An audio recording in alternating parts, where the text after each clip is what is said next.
നമസ്കാരം. പ്രശാന്ത് കിഷോർ ഒരു രാഷ്ട്രീയ തന്ത്രജ്ഞനാണ്. കൂടാതെ ഇന്ത്യൻ രാഷ്ട്രീയത്തിൻ്റെ വിപ്ലവ സിംഹം. BJP, INC, Aam Aadmi Party, YSRCP, DMK, TMC എന്നിവയുടെയൊക്കെ രാഷ്ട്രീയ തന്ത്രജ്ഞനായി കിഷോർ പ്രവർത്തിച്ചിട്ടുണ്ട്. 2012 നിയമസഭാ തെരഞ്ഞെടുപ്പിൽ ഗുജറാത്ത് മുഖ്യമന്ത്രിയായിരുന്ന നരേന്ദ്രമോദിയെ സഹായിക്കാനുള്ള തൻ്റെ രാഷ്ട്രീയ പ്രചാരണം വിജയിച്ചപ്പോഴാണ് പ്രശാന്ത് കിഷോർ ആദ്യമായി തെരഞ്ഞെടുപ്പ് രാഷ്ട്രീയത്തിലേക്ക് അല്ലെങ്കിൽ തെരഞ്ഞെടുപ്പ് ഗോദയിലേക്ക് പ്രവേശിക്കുന്നത്. അന്ന് മുതൽ പ്രശാന്ത് കിഷോർ വിധിച്ച ഓരോ കണക്കുകളും കൃത്യം തന്നെയായിരുന്നു. പ്രശാന്ത് കിഷോർ വാ തുറക്കുമ്പോൾ രാഷ്ട്രീയ പാർട്ടികളുടെ നെഞ്ചിലേക്ക് ഒരു തീക്കനൽ വരും. അത് ടെൻഷൻ്റെ തീക്കനലാണ്. എത്ര സീറ്റ് കിട്ടുമെന്ന്. ആദ്യമൊന്നും ഒരു രാഷ്ട്രീയ പാർട്ടികളും പ്രശാന്ത് കിഷോറിൻ്റെ ഇതിൽ കാര്യമാക്കിയിരുന്നില്ല. പിന്നെ അങ്ങോട്ട് 2014 ശേഷമുള്ള പ്രശാന്ത് കിഷോറിൻ്റെ ഓരോ തന്ത്രങ്ങളും അതുപോലെ തന്നെ ആവിഷ്കരിച്ചുകൊണ്ടിരുന്നു. ഓരോ രാഷ്ട്രീയ പാർട്ടികളും വിജയിക്കാനും വേണ്ടി, ഓരോ സംസ്ഥാനത്ത് വിജയിക്കാനും വേണ്ടി പാടുപെടുമ്പോഴും പ്രശാന്ത് കിഷോർ എന്ന വിപ്ലവ സിംഹം അവിടെ പ്രവേശിച്ച് ആ രാഷ്ട്രീയ പാർട്ടിയെ വിജയിപ്പിച്ച ചരിത്രമാണുള്ളത്. അതുകൊണ്ട് തന്നെയാണ് പ്രശാന്ത് കിഷോർ ഇപ്പോൾ ഒരു വാചകം പറഞ്ഞിട്ടുണ്ട്. ജൂൺ 4 വിധി വരുമ്പോൾ സംഭവിക്കാൻ പോകുന്നത് ഇന്ത്യ മുന്നണി തകർന്ന് തരിപ്പണമാവുകയാണ്. ഇന്ത്യ മുന്നണിക്ക് എല്ലാവരും, അതായത് പിണറായി വിജയനുണ്ട്, മമതാ ബാനർജിയുണ്ട്, പ്രകാശ് കാരാട്ടുണ്ട്, രാഹുൽ ഗാന്ധിയുണ്ട്, സോണിയാഗാന്ധിയുണ്ട്, എല്ലാവരും ഒരു കുപ്പി വെള്ളം കയ്യിൽ കരുതുന്നത് നല്ലതായിരിക്കും. കാരണം പെട്ടെന്നുള്ളൊരു ഷോക്ക് കേൾക്കുമ്പോൾ, ഒരു വിധി കേൾക്കുമ്പോൾ ആർക്കായിരുന്നാലും ഒരു ദേഹം തളർന്നു പോവുകയും അല്ലെങ്കിൽ ഒരു ബോധക്ഷയം ഉണ്ടാകും. ഇത്തിരി ഒരു വെള്ളം കയ്യിൽ വെച്ചിരിക്കുന്നത് നല്ലതാണ്. കാരണം അത് കുടിച്ചൊന്ന് തളർച്ചയൊക്കെ ഒന്ന് മാറി ഒന്ന് ഉന്മേഷമാകാൻ ഒരു കുപ്പി വെള്ളം കൊണ്ട് സാധിക്കും.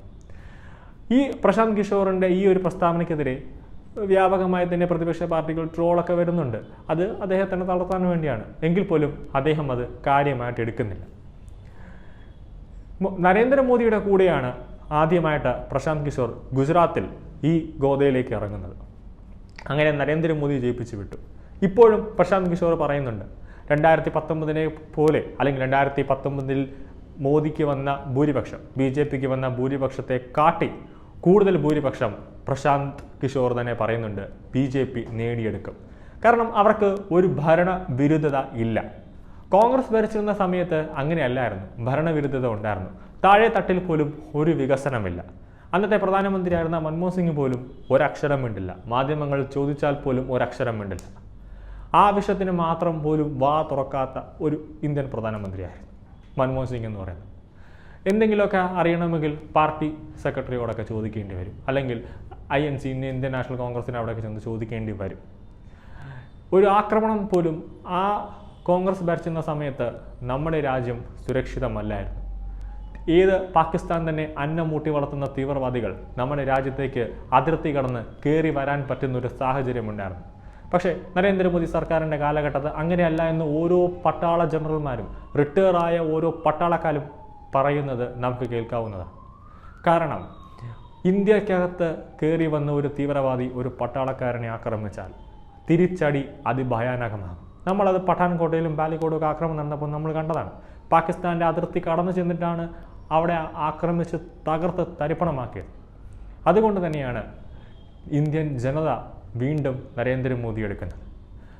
ഒരു കമ്പാരിസൺ ചെയ്യുമ്പോൾ ഇന്ത്യൻ BJP കോൺഗ്രസ് കമ്പാരിസൺ ചെയ്യുമ്പോൾ പ്രധാനമന്ത്രിയായിരുന്ന മൻമോഹൻ സിംഗിനെ കാട്ടി നരേന്ദ്രമോദിക്ക് ലോകരാജ്യങ്ങളുടെ ഒരു കരുത്തുണ്ട്. ഇന്ത്യയിൽ ആരെങ്കിലും ഇന്ത്യയുടെ നേർക്ക് ഏതെങ്കിലും ഒരു ശത്രു രാജ്യം ഒരു കണ്ണ് നോക്കി എന്നറിഞ്ഞാൽ ആ നിമിഷം റഷ്യ ഉൾപ്പെടെയുള്ള ലോകരാജ്യങ്ങൾ പറന്നു വരും ഇന്ത്യയെ രക്ഷിക്കാൻ.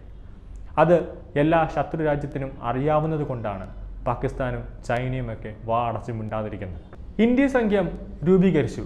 പ്രധാനമന്ത്രി നരേന്ദ്രമോദിയെ തകർക്കുക, BJPയെ അധികാരത്തിൽ നിന്നും താഴെ ഇറക്കുക, BJP എന്തൊക്കെയാണ് ചെയ്യുന്നത്, നരേന്ദ്രമോദി ഇന്ത്യയിൽ എന്തൊക്കെയോ വർഗീയൊരു കലാപം സൃഷ്ടിക്കുന്നു എന്നൊക്കെ പേരും പറഞ്ഞിട്ടാണ് അവർ ഇറക്കിയത്. പക്ഷേ അതിലും ഒരു പ്രശ്നം പറ്റി. ഇന്ത്യ മുന്നണി എന്ന സഖ്യം രൂപീകരിച്ചപ്പോൾ രാഹുൽ ഗാന്ധി, അരവിന്ദ് കെജ്രിവാൾ, മമതാ ബാനർജി, മല്ലികാർജ്ജുന ഖാർഗെ ഉൾപ്പെടെയുള്ള വൻ രാഷ്ട്രീയ താരങ്ങൾ തന്നെ വന്നപ്പോൾ അവരൊരു കാര്യം വിചാരിച്ചു, ഞാനായിരിക്കും അടുത്ത പ്രധാനമന്ത്രി സ്ഥാനം.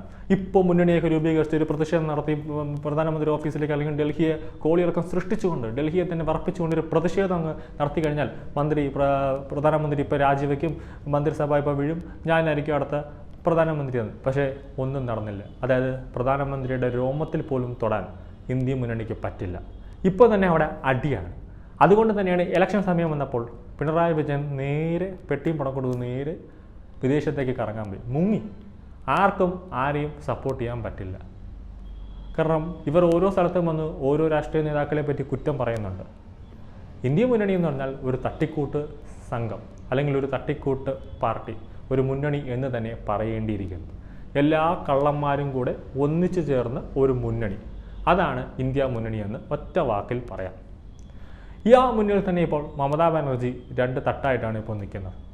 അപ്പോൾ പ്രശാന്ത് കിഷോറിൻ്റെ ഈ ഒരു പ്രസ്താവനയോടുകൂടി, അതായത് ജൂൺ 4 തെരഞ്ഞെടുപ്പിൽ ഒരു കുപ്പി വെള്ളം കരുതുക എന്നുള്ള ഒരു പ്രസ്താവനയോടുകൂടി ഇന്ത്യ മുന്നണി ഒട്ടും തന്നെ ഇപ്പം തന്നെ ബോധം കെട്ട് വീണ ഒരവസ്ഥയിലാണ്. കാരണം അവർ തോറ്റ് തരിപ്പണമാകുന്ന ഒരവസ്ഥയിലേക്കാണ് ഇന്ത്യ മുന്നണി ഇപ്പോൾ എത്തിയിരിക്കുന്നതെന്ന് എടുത്തു പറയേണ്ടിയിരിക്കുന്നു. ഇനി എന്താണ് സംഭവിക്കുക എന്നുള്ളത് ജൂൺ 4 നമുക്ക് കാത്തിരുന്ന് കാണേണ്ടതാണ്.